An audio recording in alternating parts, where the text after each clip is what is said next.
안녕하세요. 3기 학생혁신기획단의 정지원. 김현민입니다. 요새 친환경 그린 캠퍼스가 화두인데요. 가톨릭 대학교에서는 교내 모든 구성원이 참여해 탄소 중립 에너지 절약에 힘쓴다고 합니다.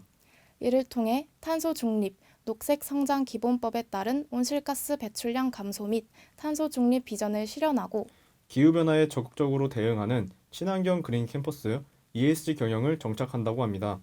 그럼 이를 더 자세히 설명해 주실 박광국 교수님을 모시겠습니다. 안녕하십니까. 저는 오늘 대한민국 탄소 중립 2050 부제로 1등 환경국가를 꿈꾸며 라는 주제로 짧은 강연을 해볼까 합니다. 저는 현재 가톨릭대학교 행정학과에 재직하고 있는 박광국 교수입니다. 저는 2014년부터 2017년까지 국책기관인 환경연구원 원장으로 재임했습니다. 그 당시에 저는 기후변화와 탄소 중립이 얼마나 중요한 이슈인지를 저는 절감했습니다. 그래서 오늘 여러분과 함께 기후위기의 심각성과 그 다음에 거기에 대해서 우리가 어떻게 대처를 해야 되는지에 대해서 간단하게 고민하고 사유해 보도록 하겠습니다. 대부분 사람들은 기후변화에 대한 개념을 조금 잘못 가지고 있는 것 같습니다. 기후변화라 그러니까 날씨가 그냥 변하는구나, 기온이 올라가는구나, 이 정도만 생각을 하는데 사실은 그게 아니고 기후변화라는 것은 일일 기온 변동이나 연간 기온 변동이 너무나 극심해서 우리 인류가 농사를 지을 수가 없는 그런 상황을 말합니다. 왜 그러냐 하면은 우리 인류가 출현한 지가 구석기 시대 이후로 근 몇십만 년이 되어 갔지만은 인류는 그 수십만 년 기간을 그냥 수렵과 채집을 하면서 살았습니다. 왜 그렇겠습니까? 기온이 워낙 급변하다 보니까 농사를 지을 수가 없는 거죠. 씨를 뿌려놓더라도 갑자기 태풍이 몰려온다거나 가뭄이 극심하게 든다거나 홍수가 난다거나 그게 빈번하면은 농업을 할 수가 없습니다. 그런데 1만 년 전부터 지구의 기온은 안정적으로 변해갔습니다. 이때부터 우리 인간들은 비로소 농사를 짓기 시작했습니다. 왜 그러냐면은 기온이 안정적이니까 1년에 태풍이 한두 번 오는 것은 좀 손해를 보더라도 그것은 씨를 뿌리는 것이 더 큰 이익이 있다는 겁니다. 그래서 농업을 시작을 했는데 불행히도 산업혁명 이후에 18세기 산업혁명 이후에 불과 200년 만에 우리 인간은 화석연료를 사용함으로써 지구의 기온을 무려 0.8도씨나 상승시켰습니다. 이것은 우리가 자연적 현상으로 보면은 거의 몇십만 년에 걸쳐서 변하는 지구 온도입니다. 그런데 우리 인류는 단 200년 남짓 만에 0.85도씨로 기온을 상승시켜 놓았습니다. 자, 그렇다면 여러분, 우리는 앞으로 어떤 미래를 맞게 될까요? 아마 가장 큰 위험은 식량 위기가 되겠죠. 왜? 농업을 할 수가 없으니까. 식량 위기가 오게 되면은 현재 지구의 인구는 거의 폭발이죠. 지금 80억을 넘어섰습니다. 그런데 우리가 농업을 하지 못하게 되면은 아마 전 세계적으로 대규모의 식량 기근으로 아사자가 속출할 겁니다. 수십억 명의 사람들이 굶주림으로 죽어갈 것입니다. 여러분들은 북한을 보셨죠? 북한이 고난의 행군 때 수백만 명이 아사를 했습니다. 이제 이러한 것이 우리가 기후변화에 적절히 대응하지 못한다면은 우리는 짧은 시간 안에 불과 20년 또는 30년 안에 우리는 그런 아주 최악의 아마겟돈을 하게 되는 겁니다. 자, 그렇다면은 여러분, 우리가 코로나19로 현재 우리 2년간 엄청나게 우리가 힘든 지금 나날을 보내고 있죠. 매일 무더운 여름에도 우리가 마스크를 끼야 되고, 그저 어린아이들은 숨을 쉴 수가 없고, 그래서 폐 기능이 거의 다 지금 상당히 지금 위축되어 있고, 자, 이런 상황에서 앞으로 많은 학자들은 향후 30년간에 이런 코로나19보다 더 무서운 전염병이 14,000개 정도 들이닥칠 것으로 예상을 하고 있습니다. 말 그대로 이것은 아수라장입니다. 자, 그런데 여러분, 기후변화가 얼마나 빠르게 진행되고 있냐면은 빌 게이츠는 이런 말을 했습니다. 어떤 비유를 했냐면요. 차고의 차량의 높이가 5m인 트럭이 전속력으로 지금 지하 차도가 높이가 3.5m밖에 안 됩니다. 그 차도를 향해서 돌진하고 있다는 겁니다. 여러분, 어떤 결과가 발생할까요? 얼마 있지 않아 그 트럭은 산산조각이 나버리겠죠. 바로 우리 인류가 멸망하는 것을 빌 게이츠는 여기에 비유를 하고 있는 겁니다. 자, 그러면 우리 대한민국은 현재 기후변화에서 전 세계로부터 어떠한 평가를 받고 있을까요? 수치스럽게도 우리는 전 세계로부터 세계 3대 환경 악당 국가가 있습니다. 러시아, 캐나다, 그 뒤를 이어서 한국이 언급되고 있습니다. 현재 우리나라는 이산화탄소를 배출하는 그 양을 보면은 2010년 기준 6억 9,400만 톤 CO2 EQ로 세계 12위고 OECD 회원국 중에서는 6위로 랭크되고 있습니다. 우리나라 무역 규모가 지금 9위, 10위를 이제 왔다 갔다 하고 있죠. 그죠? 9위 아니면 10위입니다. 그런데 우리가 에너지 소비량은 OECD 회원국 중에서 6위로 랭크되어 있다는 말은 우리가 그만큼 에너지를 과소비하고 있다는 말입니다. 그러면 국민 개인당 1인당 배출량, 연간 배출량을 보면은 우리는 13.5톤으로 환경 선진국인 일본이 10.4톤, 독일은 9.7톤에 불과합니다.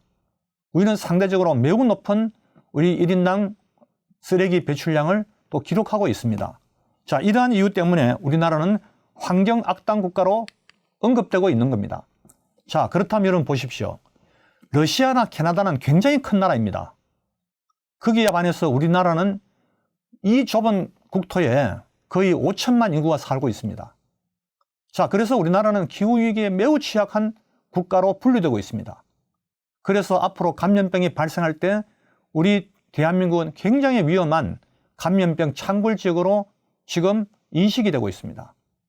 그렇다면은 해외의 많은 투자자들이 한국에 투자하는 걸 꺼려하겠죠. 자, 그 다음에 우리나라는 삼면이 바다입니다. 자, 가장 기후변화의 무서운 결과는 뭐냐면 해수면의 상승입니다. 어떤 환경학자는 해수면이 앞으로 2100년도에 가면은 거의 100m까지 상승할 걸로 예측을 합니다. 그렇다면 우리나라는 해안에 있는 삼면이 바다이기 때문에 해안에 있는 도시는 거의 침수가 된다고 보면 됩니다. 자, 그 다음에 여러분 또 산불 요새 보고 계시죠? 울진 삼척 산불, 밀양 산불. 우리나라는 산림이 국토 면적의 23%를 차지하고 있는데 대부분의 나무가 소나무입니다. 소나무에는 송진이 많죠. 그러다 보니까 한번 불이 붙으면은 산불 진화가 매우 어렵습니다. 자, 우리나라는 이렇게 기후위기에 매우 취약한 국가임에도 불구하고 우리는 기후변화에 너무나 안일하게 대응을 하고 있다는 겁니다. 자, 그렇다면 여러분 저는 이런 말씀을 드리고 싶습니다. 그럼 우리나라는 영원히 환경 악당 국가로 우리나라 낙인 찍혀가 살아가야만 되는가? 저는 그렇게는 보지 않습니다. 우리 대한민국은 전 세계 어느 나라도 하지 못한 놀라운 기적을 만든 저력이 있습니다. 그게 바로 경제발전이죠. 1950년 이후에 세계 경제는 2020년 기준으로 무려 57배가 GDP가 증가했습니다. 그런데 한국은 무려 363배로 증가를 해서 전 세계에서 한국의 유래를 찾아볼 수가 없습니다. 특히 4차 산업혁명의 핵심 기술인 반도체, AI, 그 다음에 무인 자동차, 모든 부분에서 우리 한국은 대단한 위력을 가지고 있습니다.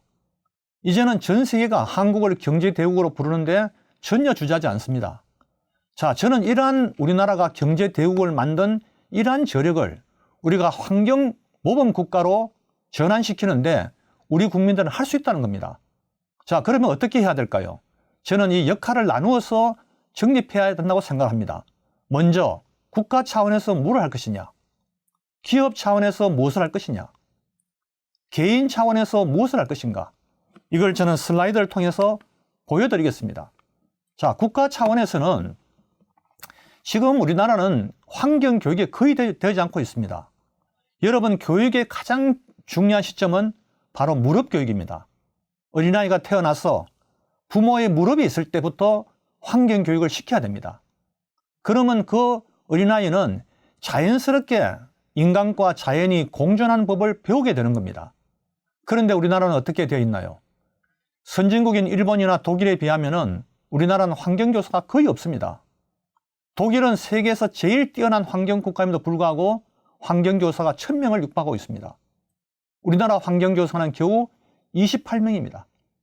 그나마 환경 과목을 수강하지 않기 때문에 그 교사는 전부 다 다른 교과목으로 전직을 해야 될 상황에 놓여 있습니다.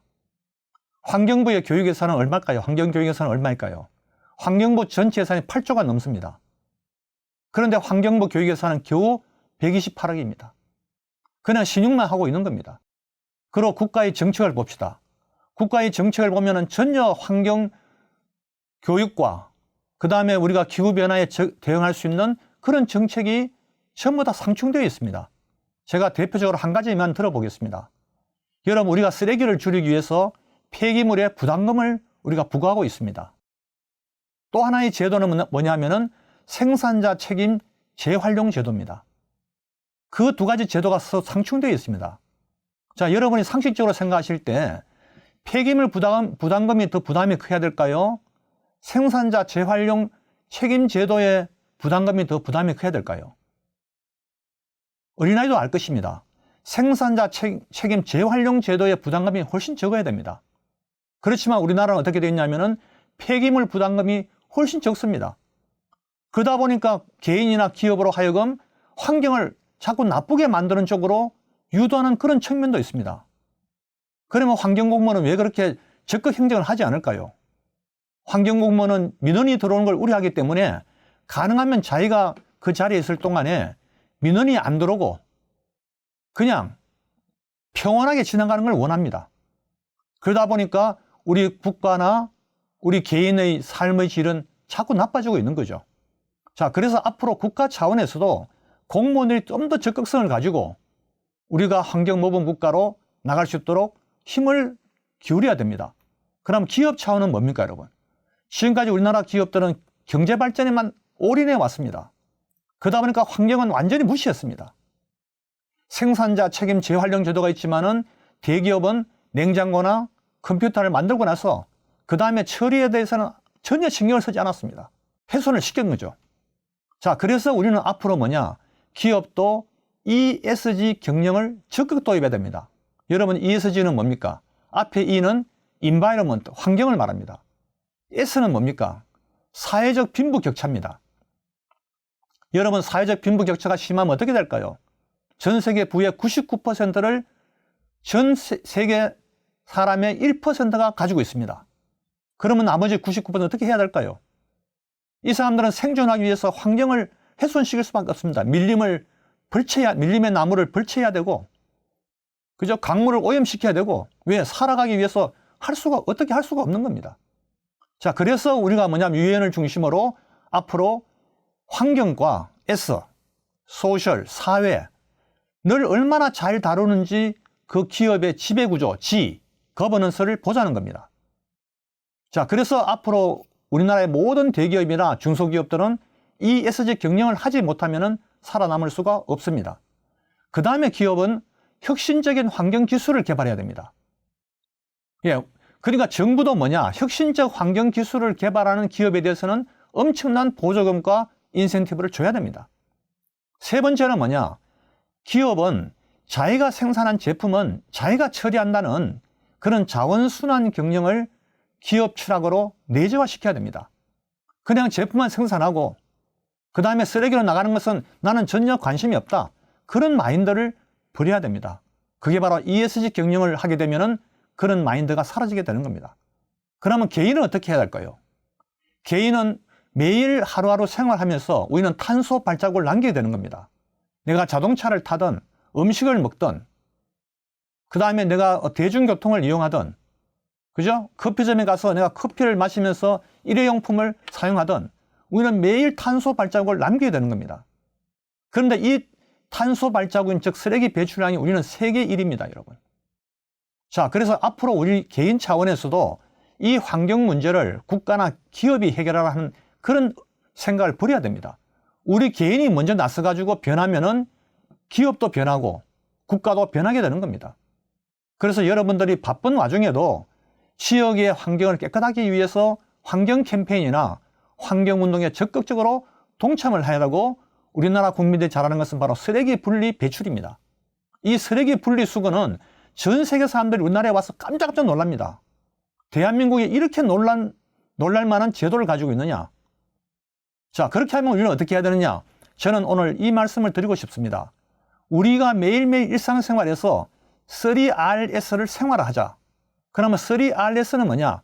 리덕션입니다, 여러분. 감축입니다. 가장 좋은 것은 뭐냐면 쓰레기를 나오는 양을 줄이는 게 가장 좋은 방법입니다. 자, 그럼에도 불구하고 우리는 쓰레기를 낼 수밖에 없습니다. 그때는 어떻게 해야 되느냐? 리유즈를 해야 됩니다.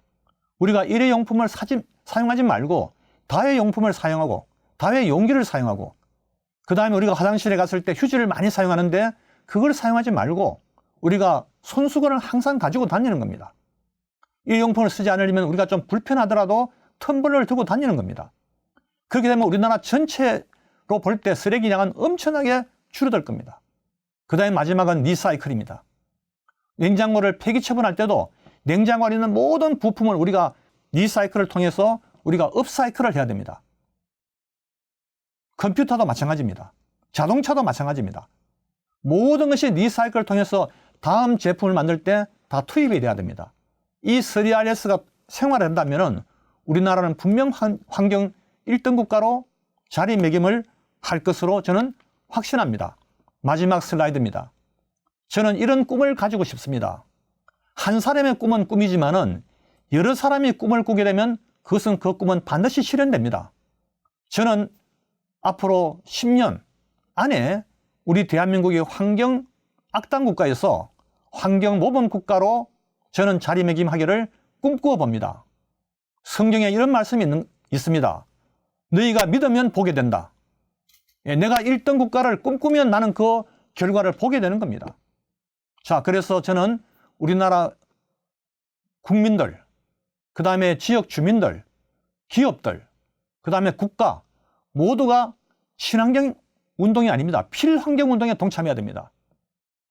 그렇게 해서 우리가 탄소 발자국을 최소화시킨다면은 우리는 머지않은 장래에 환경 1등 국가로 자리매김하게 되고 전 세계 사람들이 이 경제 발전을 이룬 한국을 보러 오고 싶어 하는 것처럼 이 1등 환경 모범 국가를 만든 대한민국을 보러 올 것입니다.